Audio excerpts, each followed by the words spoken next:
of you do. And if you don't, turn it off. Just do remember that your camera only pops up if you talk anyways. So odds are no one will see it anyways. Lydia's got this cool like pink glow going on. Maybe she's like finally showing off her magical powers. Cool. I like it. All right. Just don't like start crushing us by like going like that and stuff. I thought she was about to do it. Okay. So this is normally at this time where I would go and say, hey, who thinks they can come up and find out the Arabian Peninsula? But alas, you guys are there and I'm here and we can't do it. So the Arabian Peninsula, it's the land that's surrounded on three sides by water. Wah-bam. Yeah, I know. Everyone's like, duh, I knew that. You're making me nervous every time, Lydia. You hold that up like you're going to squish me with your magical powers. So this is the Arabian Peninsula. Now, we know peninsulas are often awesome for trade, which is the first thing we're going to get to. Why is this location important? Because it's in the middle of Europe, Africa, and Asia, just like we talked about with Constantinople. But let's face it, the Middle East and the Arabian Peninsula is even more in the middle. And it's particularly close to India, which we're going to see a ton of trade and cultural diffusion coming from India. So it's going to be pretty awesome for people with that interaction. And it's going to be one of the ways that we're not only going to see information spread very quickly, but technology and awesome stuff. We see that some of the earliest caravans in human history were happening in the Arabian Peninsula. So, 4,000 years ago, we had people figuring out how to trade across the desert.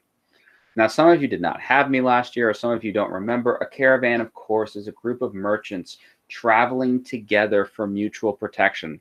Because let's face it, Joel is super rich. He's got lots of stuff, and he wants to make more money off of that when he trades it.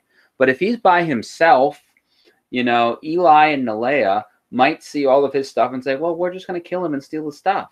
Joel doesn't want to be killed and have his stuff stolen. It's like on the last thing he wants to happen to him. So Joe goes to his buddy Jude and Zione and Jackson and Celeste and Delicia and Mikkel and says, hey, let's travel together. Since we're all rich, we all have lots of stuff. Let's travel together, keep each other safe, so that Eli and Nalea will be afraid of attacking such a large caravan because, we all know that Mikkel carries a battle axe in the back of his camel. And, that would really ruin your day. And here we just see an example of a camel caravan. Notice that the people, they are walking because their camels are laden with their materials. All right. So besides stuff, I hinted upon this. One of the big things, yes, writing these would be fantastic. And typically you use write with the W-R-I-T-E like that, because that's more like writing the way you have it is like doing justice. Like Amanda is righting the wrongs that the archvillain Hayden has done. Well, it's a good thing we've got this recorded, and you can also go right onto the folder, and the PowerPoint is in there as well. So they were huge spreaders of knowledge because they were in the middle. Now, with them being in the middle, they're going to be interacting with groups, from Asia, from Africa, and from Europe. And for example, one of the things that we're going to have is the idea of like paper making and things like that going and being spread from China to Europe through the Arabian Peninsula. Also, things such as gunpowder, once again, are going to come from China through the Arabian Peninsula to Europe. Of course, all of these are going to happen because of the Mongol Empire, because the Mongols are going to basically, when they rule China, are going to take all of the awesomeness that China invented and say, here, we'll trade this for stuff because we want to be rich. One of the really important things for our purposes is actually the Arabian Peninsula is going to save a lot of Greek and Roman knowledge, which is going to help us a lot because we can now study and learn about these things. And this is because of the proximity of Greece. If we look on the bottom right map right here, we see we have Greece right there. Right next to the Arabian Peninsula, we're going to have tons of interactions between the Arabs and the Greeks and then the Romans and the Arabs. And so because of that, we're going to have a ton of things saved, which is going to be fantastic for us because right now Europe is going to be a mess. We remember why Europe lost all that knowledge, what happened that caused all that destruction and things to go? Does anybody recall what it was going to be? So what happened?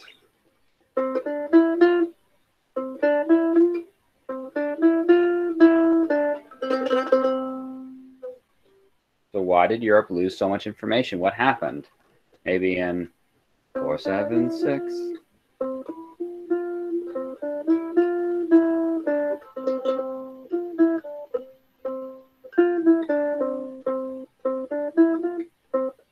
Hayden. Do you mean like the Ottoman bombards? Well, that'd be 1453. What happened in 476?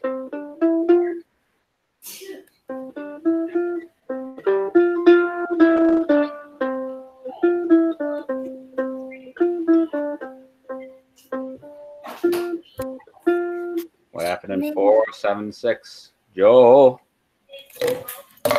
For the Western and Roman Empire fell because of inflated well, we don't need to cash get and why bad it fell, but yeah, exactly. It fell.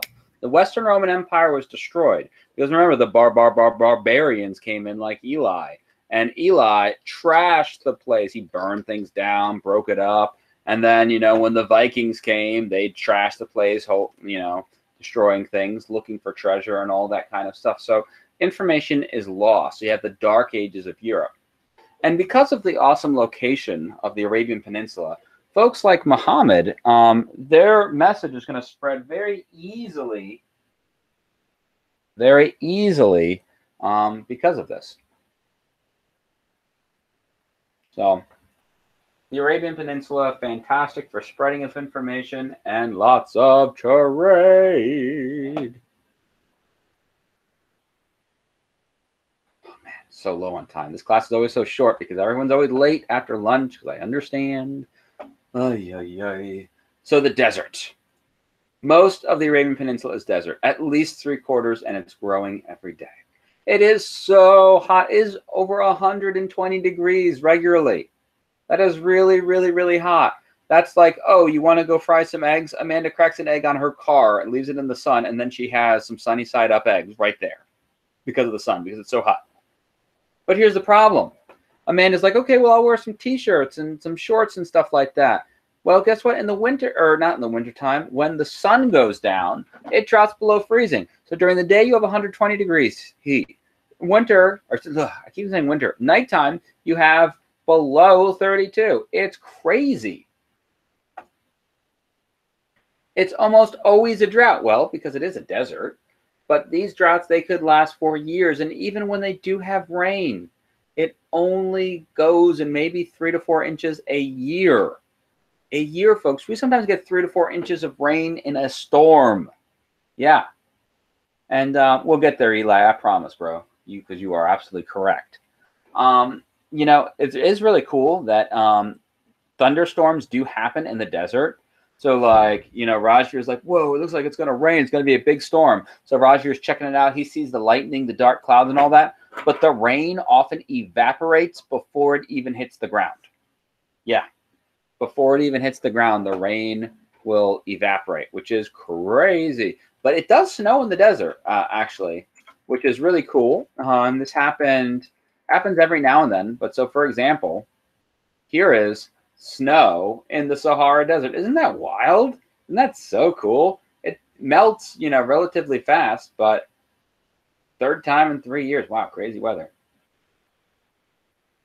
But yeah, snow in the Sahara. It happens. Now, it also is super duper windy. And you think about it, you don't have a lot of mountains to block the wind. It's just, open for the most part. You do have sand. So it causes sandstorms. Now, how many people have ever felt sandpaper on their skin? It's not very pleasant, folks. And think about it, sandstorm all over you. Anything exposed is going to be hit with this.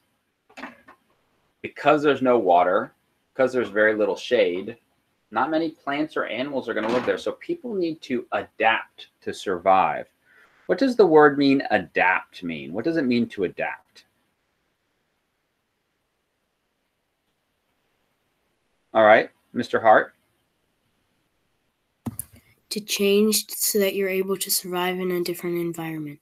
Exactly, to change so you can survive. So how do the people of the Arabian Peninsula change? Well, first off, many became nomads. No, it doesn't mean they were happy all the time. Nomads are people who move from place to place. typically in search of water and vegetation. And the nomads of the Arabian Peninsula, called the Bedouins, would go from place to place, from oases to oases.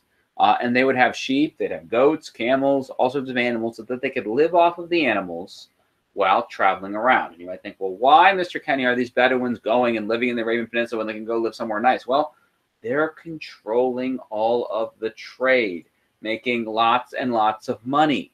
So they go and live there because they know that they can go and do a job that most people can't, because surviving in the desert isn't easy. So one of the ways that they survive in the desert is wearing clothing such as this man right here. Long, loose-fitting clothing. Now, how many of you guys have ever gotten hot and sweaty before? I know it's embarrassing at your ages with your changing bodies. You're finding you're getting stinkier and sweatier all the time. Yeah, that's why you have deodorant, folks, okay? Please, deodorant. When we get back to school, you need some. Now, in a climate like Maryland, where it's humid, when you get hot and sweaty, you just feel so gross. It's like you're moving through like a bowl of soup, which is the worst. However, when you're in a dry climate, your perspiration, fancy word for sweat there, it evaporates, and then it's cooling. It's refreshing. Yes, you feel sticky and terrible. Yeah, you don't feel that way if you're in a dry climate like the desert, which is extremely dry. It evaporates. The long, loose clothing, although it seems counterintuitive because you're like, oh, I'd want short sleeves and stuff. No, you want the long sleeves because it keeps that perspiration, that keeps it near you, your body, so it cools you down. You know, you have your head covered so that the forehead, sweat from your forehead, it cools you down. Plus, the flies there are really big. I have a friend who served in the Iraq War, and he told me like the flies are the size of golf balls, huge, and they were nasty flies that would bite and hurt. You want your skin covered so they don't hurt you. I think it was Eli and Savona also talked about the sun. You know, the sun, even if this guy's got an awesome tan. That's awesome. I wish Mr. Kenny could tan. He just turns red and red and red. I thought I had a tan once, but it turned out I just had a sunburn on a sunburn. You can still get sunburned even if you have a tan. The UV radiation can still hurt you even if you have a tan. So you want your body protected against the heat. You want to protect against the sun and protect against things like those big flies. And here's an example of the desert. Sometimes it's rolling hills of sand. Sometimes it's sparse areas like this. Neither one of them easy to survive in. Now we go to someplace much nicer, the Oasis. Now an oasis, this is going to be a spot that has an underground spring. And just look at this. Like, you go from barren nothingness of desert to beautiful lush plants. Barren nothingness of desert, beautiful lush plants. It's fantastic. And this is where people are going to be able to get their water for them and their animals to be able to survive well.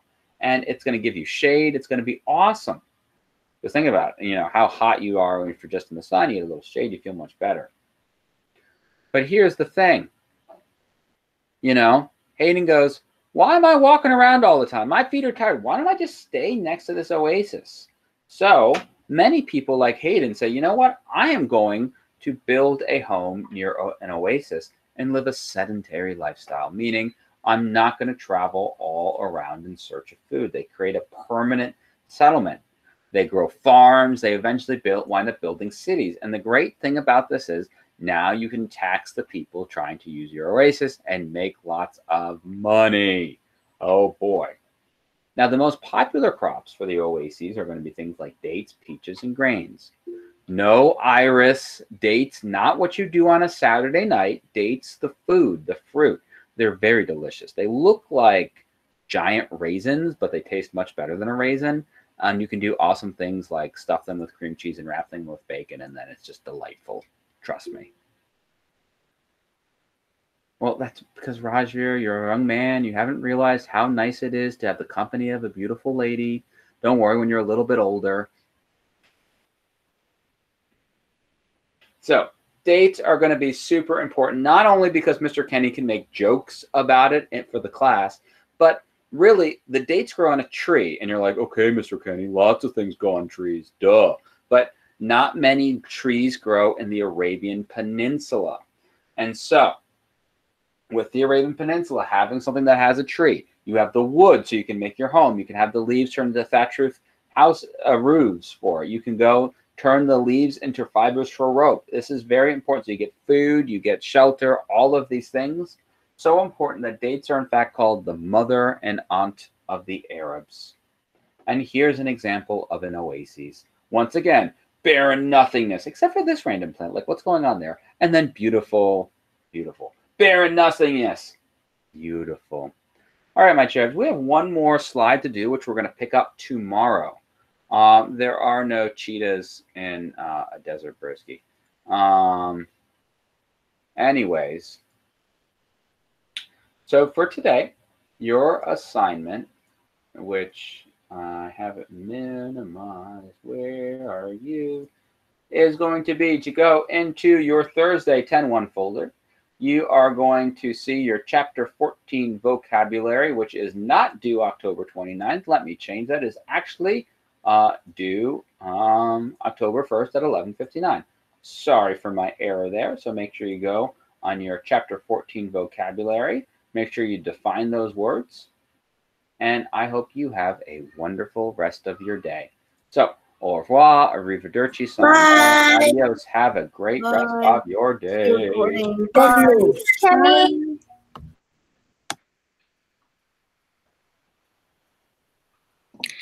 Bye, Mr. Kenny. Bye-bye. Can I stay here if I have a question? Sure, Delicia. What's your question, darling? Okay, wait.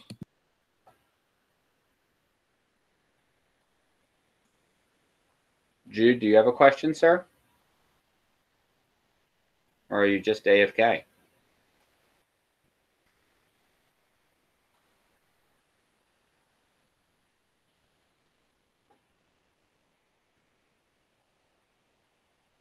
So what's the question, Delicia? I'm first looking back to my work. Okay. And you're still recording. Oh, oops. Thank you for reminding me. I apologize.